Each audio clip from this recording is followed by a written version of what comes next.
Yo, welcome back for another video. I'm going to fast forward ahead here. I'm going to do a little bit of talking about the latest and the last project that I did on the drums only so far, and I'm going to fast forward ahead to a few pages in this Doors book that I have here that I'll show you in a minute here. I just got done recording only on the drums. I got done recording the Doors live at the London Fog, which, according to the writing on the tape box, or the tape reel box, it was in May of 1966. And there's some writing inside the sleeve here of the album that, of course, this is not real writing. This is a copy here, but it's supposed to, the box is supposed to look like the inside of the reel or tape reel, where somebody did some writing of what the tape is. And again, London Fog, 1966. And Doors, recorded by Nettie Peña. Don't know who that is. If you know, leave a comment. I don't know if that was somebody that worked at well, I guess they worked at the London Fog if they recorded the tape. But anyway, so the album is supposed to, the tape, or the album sleeve is supposed to look like this like psychedelic looking blue tie-dye, which I wore my tie-dye shirt, box for a tape reel. And you could see that's obviously a picture, but there's some writing inside the tape reel for the Doors, probably, besides the World Pacific Studios stuff from apparently September 2nd, 1965 sessions with Ray's brother, from Rick and the Ravens, Rick and Jim Manzarek, I believe. Besides those recordings, this is the earliest recording that we have of the Doors that we know. And again, repeating myself, live at the London Fog, apparently it was in May 1966. And the book that I'm showing and the pages that I'm going to show are relevant to this time period of the Doors, so that's why I want to kind of fast forward in this particular book and talk about a little bit about the London Fog, this era of the Doors, and then going into the whiskey a go-go, whiskey slang. People on the streets just say the whiskey. So we'll be talking about the Doors in 1966, according to this, May 66 into August or May. I'm sorry, yeah, maybe August, but May to 67. So this book I have here is if I can do this without messing it up. Unfortunately, when I bought it, I thought I bought it new a while ago, and unfortunately this sleeve on here is not in the greatest shape, but it will have to do. But the inside of the book is immaculate. It's in like mint condition. Unfortunately, the sleeve has like these weird bubbles, but whatever. It had a lot of love, I guess, from the last owner, but I could have swore I bought this new and it just showed up like this. But anyway, not to digress. This is an old book. I'll put the information about the book in the description or in the subject line of the video. This is The Doors by The Doors with Ben Fong-Torres. Forewords by Henry Rollins, Perry Farrell, and Chester Bennington. Doors book here. It's an awesome book, a lot of great photos. And out of the 3 Doors books that I have, this one has some really, really good shots of the Doors at the whiskey. and which starts on page, we're going to skip, like I said, we're going to skip ahead here. And the topics and the pages that I cover in these books, I'm going to put the page numbers in the subject line, so I know what I was talking about and where I left off. Or if you have the book and you want to follow along, you'll know what pages I'm talking about here. So if we fast forward here to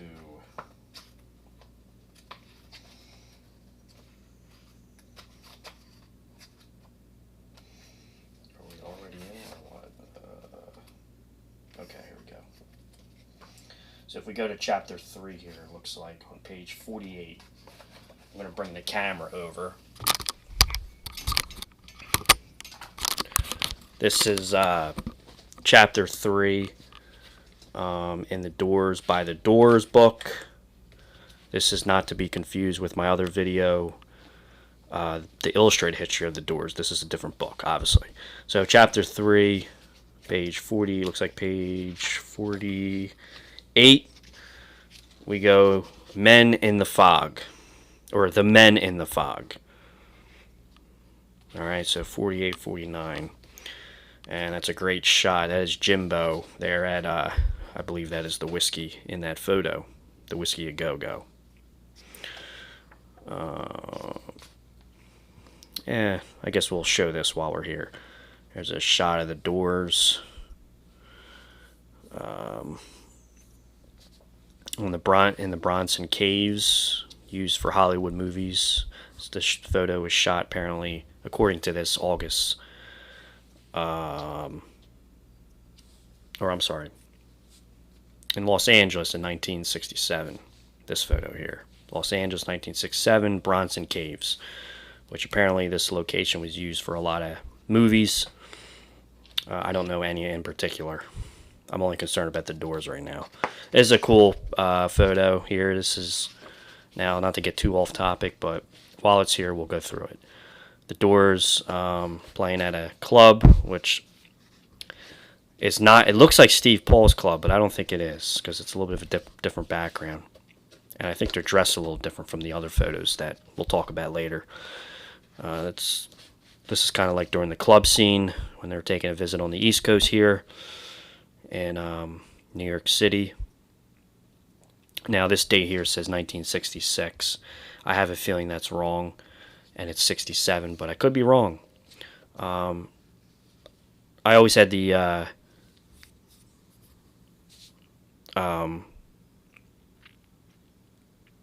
feeling that they didn't come to the East Coast till 67, but you know, I haven't found out yet, so this is what we got. Here's this photo here. You guys have seen this before, or a photo from this same session. This says The Doors in their early days, 1966, up in the caption. This is the photo, or one of the photos that we've seen in the Matrix album sleeve, the CD version, which was released in November 2008. This is one of the photos that I always used to think that was the Matrix Theater. I don't think it is, but it's very possible. That stage just looks too big to be the Matrix Club. But it's definitely around that era, and this was the photo or the show with the other photos seen inside the Matrix album that you've seen 100 times. If you go on my channel, you see the Matrix shows that I did. There's that Rogers kit you see. You can clearly see the R there in John Densmore's kit. It's a Rogers drum kit. Looks like there's 2 rack toms on the bass drum. Not sure if it's his kit or a house kit or a borrowed kit. And then we move over here, and here we are. There's the Doors here at the Whiskey a Go-Go on Sunset Strip. This photo, there's a bunch of photos. If you look up the Doors live at the Whiskey a Go-Go, there's a variety of photos from this particular night. From some research I've done, apparently this was a show in August of 66, apparently, with these big giant Fender amps. They look like Fender Dual Showmans. I think they are, which they are very loud but very clean sounding amps. And this kit back here that John Densmore is using, which I'm still not sure if it's a Ludwig or a Rogers kit, but in other photos, which I think are in this book, in this chapter, you'll see it's a Black Oyster Pearl wrap. Not sure if it was his kit or a house kit. And then again, here's Robby Krieger with his Gibson SG Special. As he said in interviews, it was a melody maker, which I think is incorrect, because this is definitely an SG Special. But very possible, maybe he did have a melody maker, but there's just no photos of it, and then maybe that was really the one that was stolen. I doubt that's the case. I think he just mistakenly said it's a melody maker, but it's clearly an SG Special, which I believe is a 64. And then you can see Ray over here playing on his trusty Vox Continental organ. If you don't know much about a Vox Continental organ, it's it almost looks like a Yamaha keyboard, and is very very 60s sounding. And the Beatles, of course, I hope you guys are familiar of the Beatles. Of course, you'll see John Lennon using a Vox Continental organ at Shea Stadium in August of '65, during their Help album days. He used it on like I'm Down and oh geez, what other songs? My mind went blank. I just remember John Lennon playing I'm Down, Shea Stadium, and sliding with his elbows, which is really cool. But Continental organ is a really trippy, old school 60s sounding keyboard, and it's made by Vox, of course. So here we go. We're going into these photos here. There's a great photo here. This night apparently was the only night, or one of the nights, where the Doors, where Van Morrison came in and jammed with the Doors. So look at that. You got two Morrisons on stage, Van Morrison, Jim Morrison. I don't think they're related. I don't think they are. I haven't got the facts yet from Ancestry.com. I'm just kidding. But yeah, there's a great photo here, the Whiskey a Go-Go. If you don't know much, I don't know a whole lot about Van Morrison, but I believe the Doors song that we like, Gloria, is actually a Van Morrison cover. And according to these, I've talked about this in other books, but this book's good because it gives you a photo and then it tells you a little caption of what you're looking at. So it says, a great rock and roll moment when two Morrisons, Van and Jim, unite on Gloria at the Whiskey in '66. So here they are. Great photos right there. There's another one. We're going to move ahead here. I believe this photo here, I think, if I'm not mistaken, this might have been taken at the Whiskey backstage. It says posing backstage 1967. I think that's the Whiskey. I think. And here we go. Here's them other photos. There's another one here. Live at the Whiskey.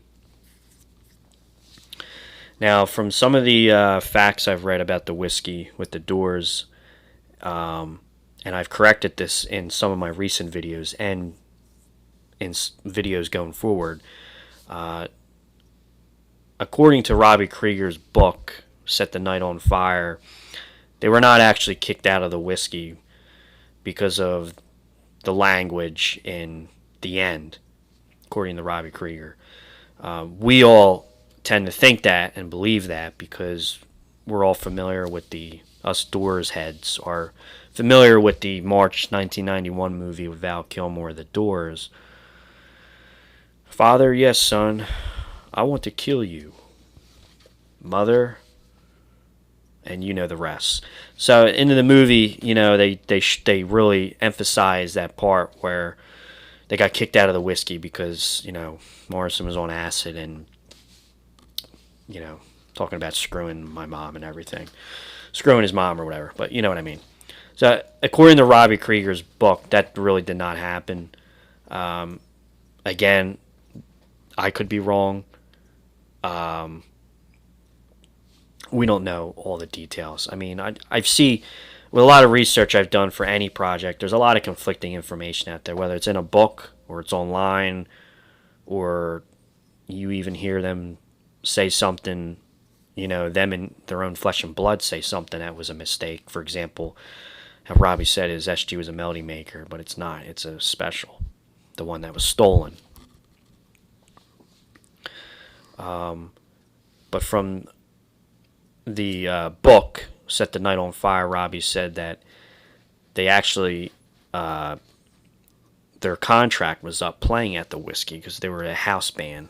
If you don't know what a house band is, it's like a band that basically plays there every night, and they get paid for it. So if you go to a local bar and you tend to see the same band all the time, they're probably being paid for it. That's a house band. So their contract was up at the Whiskey. And the other conflicting information is that the London Fog, apparently this was recorded in May of '66. And then photos and research that I found said that a lot of these photos of, you see the Doors playing at the Whiskey, was in August of '66. So when their contract was up and they were kicked out of the Whiskey for who knows why, really knows why, not sure if they went from the Whiskey back to the London Fog or the London Fog back to the Whiskey. So the reason of this video is just to try to clarify or to bring up a theory of what really happened for us. And, us Doors nerds like myself want to know what really happened. So was their contract up at the London Fog first, because it was in May '66, and then they went to the Whiskey? Because a lot of these Whiskey photos were in August '66, or is it the other way around? I don't know. Who cares? But I'm just trying to give you an idea of the time frame, and for us Doors nerds who really want to go deep with this stuff, that is just something I want to point out, and that's made me make this video right now. What was else I going to talk about? I guess we'll show some more pictures. Again, there's my London Fog. They have this box set for this, and you guys probably seen it. It comes with like the vinyl. It comes with like a bunch of photos. It comes with the actual box where they would put the reels in, like that, the tape reels, and they make it look like a replica of the real tape.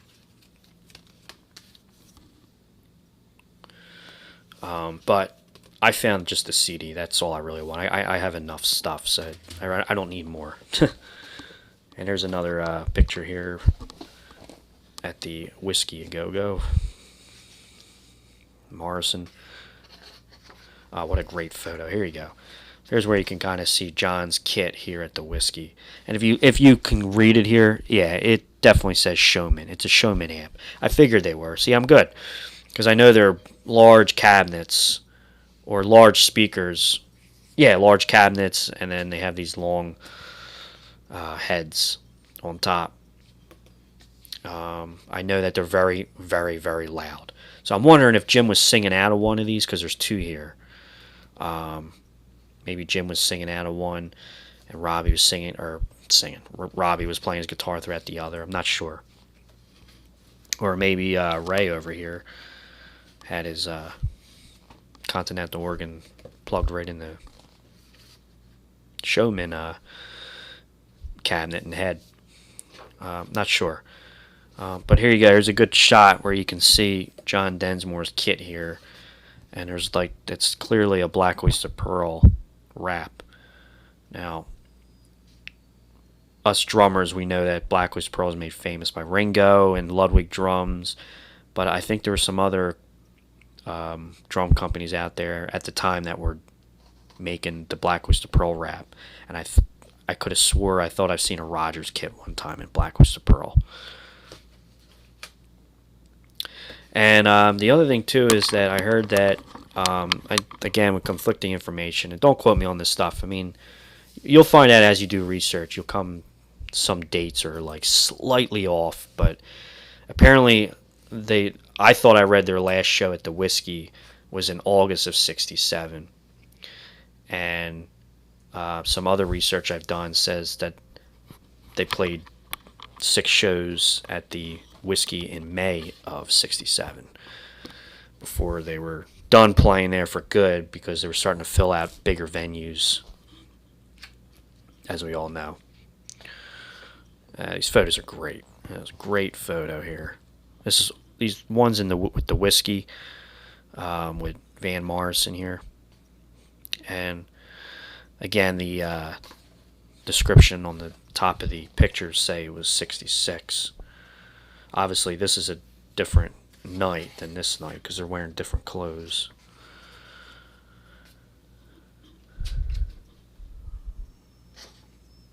And we'll stop here. That photo here, which you guys have seen before in my other videos, this photo was actually taken at Sunset Sound Studios during the Strange Days album session. There's Ray, there's John, there's some hot blonde chick, and then over here, Jim over there looks like he has the worst hangover in the world. Probably does. And then there's Paul Rothchild. This guy, I'm not sure who this guy is, but he looks like, and I could be wrong, it looks like Doug, can't pronounce his last name, the bass player, the session bass player. It looks like him a lot there, but I could be wrong. It could be Bruce Botnick for all I know. I'm not sure. But I know that's Paul Rothchild lighting a cigarette. So we'll stop there. So that's all I really wanted to show, and I just want to clarify again the dates of the Whiskey and the London Fog days. And when were the Doors' last shows at the Whiskey? Was it in May '67 or was it in August '67? And then what is this drum kit back here John Densmore is using? Is it a Ludwig Black Oyster Pearl or is it a Rogers? You know, and these are clearly, you can see it here pretty clear. Again, it's a Fender Dual Showman. Some random hi-hat here with a ching ring on it. If you don't know what a ching ring is, check out John Bonham, Led Zeppelin, Moby Dick. That's all I gotta say. I'll leave it there. I don't want to get off topic with that. It's basically a tambourine on a hi-hat. So these are great photos. So yeah, thanks again guys for checking out the videos, and go on my channel. This thing is unfortunately falling apart.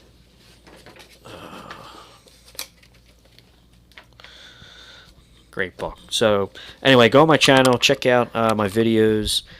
Again, check out the London Fog that I did on the drums. Oh yeah, I'm sorry, before I let you go, when I did the London Fog on the drums, I want you guys to keep in mind that, I mean, I've heard this many times. I've had this, I bought this 2 years ago, and this was actually a rare occasion where I saw it on CD and I bought it at the time when it first came out, where I didn't have to get that big box set with the vinyl and all that. I just didn't want all that. I just wanted the CD and the booklet. So I found it. But anyway, I want you to keep in mind that when I did this particular show live at the London Fog, whether it was May '66 or August '66, who knows, I wanted the recordings to be very loose. So at some points, you know, in my performance of doing this on the drums, it was very improvised, and I wanted to play what I felt was right in the songs without over or underplaying. So I wanted to play it more in a live kind of atmosphere where I just went for one take. And I've talked about this before because I think that's what makes it more realistic, is when you at least have an idea of how the songs go. Here's your set list here. Tuning, Rock Me, Baby, Please Don't Go, You Make Me Real, Tuning again, and then Don't Fight It, and then I'm Your Hoochie Coochie Man, Strange Days, and Lucille. So when I go through the songs, when I play them, obviously I've heard this album before I did the whole gig on the drums. but I wanted to play it in a way where I don't want to keep overdubbing. I'm sorry, not overdubbing. It's the wrong term. Keep doing a retake and trying to get it note for note exactly what John Densmore is doing. This kind of music, for example, and this particular show, for example, is very improvised, and you can hear them, all of them, talking in between the songs, where they're like doing some last minute working the songs like literally last minute on stage, and you can hear some chattering and some count offs, stuff like that. So when I did the performance, I wanted to kind of make it very loose, and whatever it came out to be, it was there. If there was a spot where I was off beat, I left it there, because if you listen to this, I mean, it's not the most clean recording where they're all kind of real tight. It's very loose. And a perfect example, if you listen to their early version, the earliest known version that we know of, Strange Days, recorded about a year and a half before it even came out. As we know, it didn't come out until their second album, Strange Days. If you listen to this studio version, if you listen to this London Fog 1966 live version, which is a really early take, there's some parts in there where it felt that John didn't know where to go.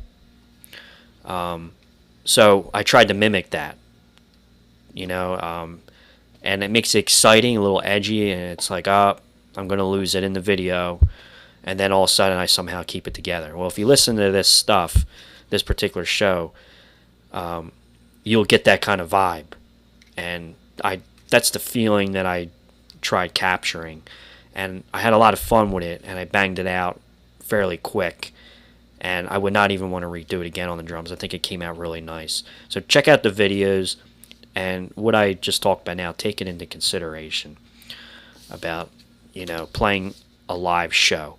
It's not like these guys stopped in the middle of a song and said, sorry everybody, we're going to start over, we messed up.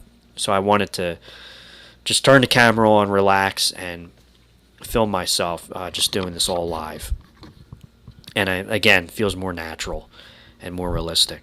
So I'll leave it there. This video is getting long. Thanks again, guys, checking out the videos. Rock Stars with a Z at the end, and then the DO symbol, 92. Go on my channel, go on Creative Playlists, and check out my videos. See if you find something you like. For example, doing a lot of Doors stuff recently, and I'm really enjoying my journey of recreating this stuff and keeping this music alive for entertainment purposes, obviously. And yeah, I'm just trying to open the doors of perception to all you Doors fans or non-Doors fans. So check it out, guys, and I'll see you guys again in the next video, and we got a lot of good stuff coming. So thanks again. Bye. Oh yeah, wait a second before I let you go. At the London Fog gig, I think I mentioned this in my description, there are photos online, and the photos I've shown inside this booklet here. John Densmore's kit, it looks like a white marine pearl kit. In some photos I've seen online, it looks like it's a Gretsch, because I could tell by the badge on the side of the rack tom. And he only had one cymbal, it looks like, from the photos, which was either, it doesn't sound like a sizzler. It looks like it was on a stand, and I can't tell if it was an 18 or a 16. It looks like an 18-inch. There was no muffling in the bass drum. There was only like a strip of tape across the batter head where the mallet hits the bass drum side. You can see it in the photos. I think he did have the head on underneath his rack tom and possibly his floor tom, but he had no head in front of the bass drum. It was off, and there was nothing muffling and no pillow or blanket or anything, which is usually how he got his sound, very open. And drums usually sound really good with no heads on no underheads. I used to do it all the time on my old kits. But anyway, thanks again, guys. I'll see you in the next video, and maybe start a discussion. What are those symbols being used at the London Fog? What are they? Are they Zildjians? They sound like Zildjians. Could be Pisces. We don't know. All right, thanks, guys.